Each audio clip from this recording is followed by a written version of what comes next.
के dialogues internet पे छा गए हैं। नहीं, हमने नहीं देखा। तो मैं आपके लिए ये भेंट लेकर आई हूँ। कंप्यूटर जी दिखाइए तो प्लीज। किधर है? तो मेरा पहला सवाल आपसे, प्रधानमंत्री ने बीती शाम अपने भाषण में कहा कि कथित सेक्युलरों का नकाब उतर गया है इस चुनाव में, सही कहा? नहीं, शायद प्रधानमंत्री अपनी बात कर रहे थे क्योंकि 300 से ज्यादा उनके मेंबर ऑफ पार्लियामेंट जीत कर आए, उसमें एक भी मुसलमान नहीं है, तो शायद वो अपने आप के लिए कह रहे थे कि अब हमारा सेकुलरिज्म का निखाब नहीं रहा। याद होंगे वर्धा। वैसे जी उन्होंने कब कहा कि हम सेक्युलर हैं? अच्छा, तो वो सेकुलर नहीं है। मैं समझ रहा था कि हिंदुस्तान के प्रधानमंत्री हैं, हिंदुस्तान के संविधान पर उन्होंने ओथ लिया है जिसमें लफ्ज सेकुलर प्रियम्बल में लिखा हुआ है। अगर वो नहीं मानते तो बहुत अच्छा है। आप आज इंकिशाफ हो रहा है, आपकी बात से मालूम हो रहा है कि प्रधानमंत्री कभी सेकुलर थे ना कभी रहेंगे। मेरा मुंह से निकल गई, मेरी जबान टूट गई। इतने तेजस्वी लोग हैं हमारे पास। खत्म, bye bye, tata, good bye.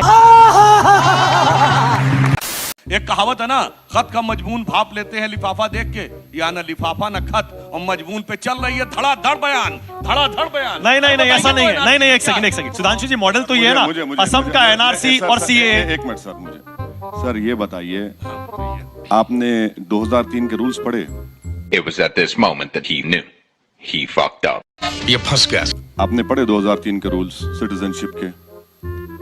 आपने पढ़े नहीं पढ़े? हाँ बिल्कुल पढ़े। अच्छा, तो ये बताइए रूल 4 क्या है?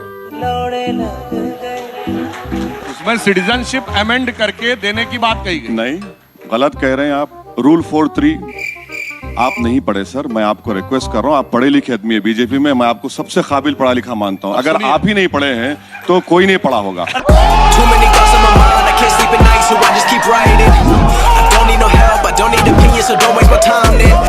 जो हुक्मरान वक्त थे आज मजलूम हो गए क्योंकि सेक्युलरिज्म के जाल में ऐसे फंसे कि उलझलूल हो गए। अगर नरेंद्र मोदी सुधांशु साहब को 2024 तक मिनिस्टर नहीं बनाए तो मुझे यकीन है कि बहुत बड़े शायर बन जाएंगे। और मुझे यह बात भी यकीन है कि कभी नहीं बनाएंगे इनको, क्योंकि इनका हाथ मैं देख चुका हूं।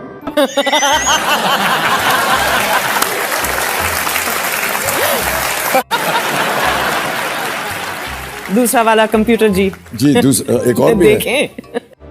आप सवाल करिए, आप अपना ओपिनियन मत दीजिए मैडम। नहीं सर, मैं सिर्फ सवाल ही रख रही हूं। सवाल करना मैं है, मुझे आपसे रोकना दूसरे है। नजरिए वाले सवाल रख रही हूं। मुझे ऐसा लग रहा है कि आप से नजरअंदाज कर रहे हैं। मैं सिर्फ सवाल रख रही हूं सर। नहीं मैडम, आप देखिए, मेरी आपसे बड़ी अदबन गुजारिश है कि आप बीजेपी के स्पोक्सपर्सन की तरह कह रही हैं। मुझे आप सवाल करिए, मैं रात भर बैठने को तैयार हूं। तकलीफ अगर आपको हो रही है तो इससे आप अपने आप को एक्सपोज कर रही हैं कि आप बीजेपी को चाहती हैं। But in the present political scenario, I see him as a neo Jinnah. Neo Jinnah. अरे संपित बच्चा है, बच्चों के बारे में नहीं बोलते, बच्चों के बाप से मुकाबला है हमारा, हम बाप को बोल रहे हैं। तो संपित बच्चा है, अभी छोड़िए ना। जब बड़े बात करते हैं तो बच्चों को टाई टाई नहीं करना चाहिए। टाटा, गुड बाय, गया। पीएम अपने आप को फकीर बताते हैं, आप प्रधानमंत्री नरेंद्र मोदी को जालिम बताते हैं। ऐसा क्यों? आप हमेशा उल्टी तरफ क्यों होते हैं? क्योंकि मैं बीजेपी और आरएसएस के खिलाफ हूं, तो जब उनकी मुखालिफत करूंगा तो आपको उल्टी लाइन नजर आएगी।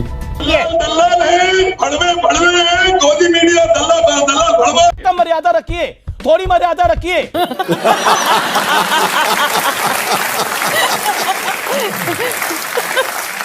सर क्या आप एक सीधी सी बात मुझे बताइए कि आप कुछ महीने कुछ दिन पीछे जा रहे हो वैसे जी, लेकिन आप 2010 का जिक्र नहीं कर रहे। आप तो कहते हैं कि आप कांग्रेस के भी खिलाफ है, आप बीजेपी के भी खिलाफ है, लेकिन जब कांग्रेस 2010 में एनपीआर लेकर आई थी तब आपने ये विरोध नहीं किया था। जो मनमोहन सिंह के जमाने में एनपीआर हुआ था, क्या उसमें सिटीजनशिप से कनेक्शन किया गया था? क्या उसमें सिटीजनशिप, आपकी और मेरी सिटीजनशिप को वेरीफाई किया जा रहा था? नहीं, अब के बार किया जा रहा है। क्या उस वक्त ये पूछा गया था कि मैडम श्वेता के वालिद वालदा का नाम और उनकी डेट ऑफ बर्थ और डेट ऑफ प्लेस क्या है? नहीं पूछा गया, अब पूछा जा रहा है। दिए भैया जी आप तो। क्या उस वक्त श्वेता मैडम से पूछा गया था कि आपका मोबाइल नंबर दीजिए, आपका पासपोर्ट दीजिए? क्या वो मैंडेटरी था? आप मैंडेटरी कर दिया गया है। तो यही तो मैं कह रहा हूं, इसमें और उसमें फर्क है। ये फर्क है जो बयान कर रहा हूं। मुझे अपने घर जाना है। मुझे घर जाना है। आपके भाई जो बयान दे जाते हैं, आपसे सफाई मांगी जाती है, और उस समय आप जो बयान देते हैं ना, उसके बाद वो पत्थर की लकीर मान ली जाती है। अब गृह मंत्री ने कहा, प्रधानमंत्री ने कहा, नहीं ऐसा नहीं है। बात किसकी मानी जाएगी? अभी मजा आएगा ना भिड़ो। देखिए मैडम, आप मेरे सवालात का जवाब हजम नहीं कर पा रही हैं, इसीलिए आप चले गए मेरे भाई पर। आप डिबेट मेरे भाई पर कर रहे हैं तो उनको बुला लीजिए, मैं चला जाता हूं। अगर आप डिबेट कर रहे हैं कि अमित शाह ने जो कहा वो सच है या झूठ है, तो मैं तैयार हूं। मेरा तो इतना लाइफ खराब हो गया है, इतना लाइफ खराब हो गया है मेरा। मैं आपको मिनिस्ट्री ऑफ होम अफेयर्स के वेबसाइट से कोट करके बता रहा हूं, और आप दूसरी जगह चले जा रहे हैं। मैडम, कब तक आप लोग गवर्नमेंट को सपोर्ट करते रहेंगे? मत करिए ना। देखा आपने लापरवाही का नतीजा है। कभी सच्चाई को तो मान लीजिए। अगर मैं झूठ कह रहा हूं तो आप आधे घंटे के बाद मुझे बुला लीजिए, मैं तैयार हूं सुनने के लिए। मैं तो मिनिस्ट्री ऑफ होम अफेयर्स के वेबसाइट से कोट करके बता रहा हूं आपको डिफरेंस। ये गान फट कर मैंने नहीं बनाया। ओके, बहुत सारे और हैं। हाँ जी, दिखाएं आपको। हाँ, बिल्कुल बिल्कुल। कंप्यूटर जी। वैसे जी, जब आप ये कहते हैं आपकी शिनाख्त है, जब मैं आपसे बात कर रही हूँ तो जो एकदम जो फर्स्ट इम्प्रेशन आता है वो आता है, हम सब की शिनाख्त तो हिंदुस्तानी है। आप हैदराबाद में रहें या अहमदाबाद में रहें, आप गाजियाबाद में रहें या आप इलाहाबाद में रहें। बिल्कुल बिल्कुल बिल्कुल। तो आप ये कहेंगे कि देश के प्रधानमंत्री हैं तो गुजराती नहीं है?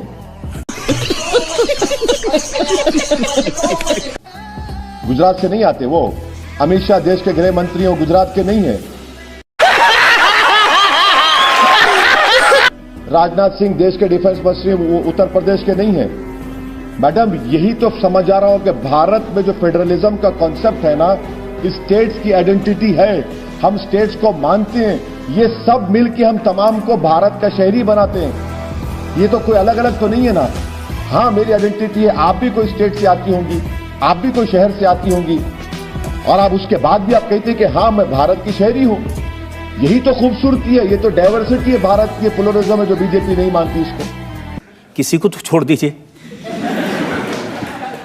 कभी झुक के भी बात कर लिया कीजिए। नहीं सर, झुकना मुझसे नहीं होता सर, झुकना नहीं होता। मैं सिर्फ अल्लाह के आगे झुकने वाला हूं, और अगर आप मेरा दिल जीत लेंगे, अगर आप मेरा दिल जीत लेंगे तो यकीनन मैं सब चीज कुर्बान करने तैयार हूं आप पे। अरे तुम तो बड़े हैवी ड्राइवर हो भाई। अगर हम करें तो करें क्या, बोले तो बोले क्या। Too many thoughts on my mind, I can't sleep at night, so I just keep writing. I don't need no help, I don't need opinions, so don't waste my time then.